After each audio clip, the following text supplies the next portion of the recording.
চৈত্র সংক্রান্তির আয়োজন আমাদের বাড়িতে কি হয়েছিল। সো হ্যালো এভরিওয়ান, সবাই কেমন আছো? প্রথমে আমি শাকটাকে দিয়ে শুরু করছি ভিডিওটা। প্রথমে শাক তুলছি, গিমা শাক। গিমা শাকটা নিয়ে নেওয়ার পরে, গিমা শাকটা কিন্তু খুব তিতা, বাপরে বিষাক্ত তিতা। তারপরে নিচে একটা টক পাতা, এই পাতাটা দিয়ে আমাদের কোচ রাজবংশীরা মানে মাছের ঝোল খায়। বড় মাছের ঝোল বলো, ছোট মাছের ঝোল বলো, খাওয়া যায়। তারপরে যেটা নিচ্ছি এটাও হচ্ছে একটা টক পাতা, কিন্তু এর নাম আমি জানি না। বিশেষ করে এই যে এই শাকটা, এটাও কিন্তু অনেক তিতা।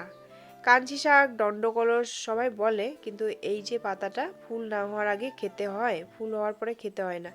যেহেতু আমাকে এখানে অনেকগুলো শাক মেলাতে হবে, 5টা থেকে 7টা, তার জন্য আমি অনেক কিছু শাক তুলছিলাম। আজকে বাড়িতে কোনো শাক টুক আনা হয়নি কালকে, তার জন্য ঘরে যেটা পারবো সেটা মিলিয়ে বাগান থেকে তুলে এটাই বানাবো।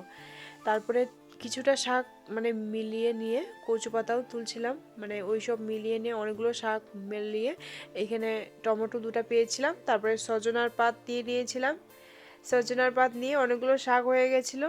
হাতে ছিল 2টা আম, মানে গাছ থেকে 2টো আম পড়েছে। এই আম দুটো দিয়ে একটু ডাল সিদ্ধ করছিলাম সুন্দর করে।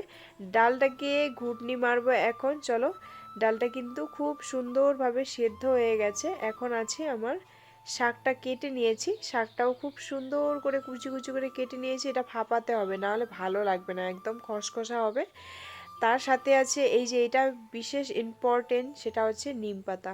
নিম পাতাটাকে ভেজে গুঁড়ো করে নিয়েছি, রোদে শুকিয়ে নিয়ে তারপরে একটা নিরামিষ তরকারি সুন্দর করে বানিয়ে নিয়েছি। এতে অনেক কিছু দেওয়া আছে, তো মিশালি করে বানিয়েছি। এখানে সজনা দেওয়া আছে, রাজমা দেওয়া আছে, বুটের ডাল, কাঁচা কলা, তারপরে আছে কাঁঠাল, কি বলে আরেকটা, আরেকটা কি বলবো, বিন।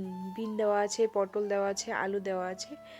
সো আজকের ভিডিওটা কেমন লাগলো বন্ধুরা সবাই জানিও, আর সবাই ভালো থেকো, সুস্থ থেকো।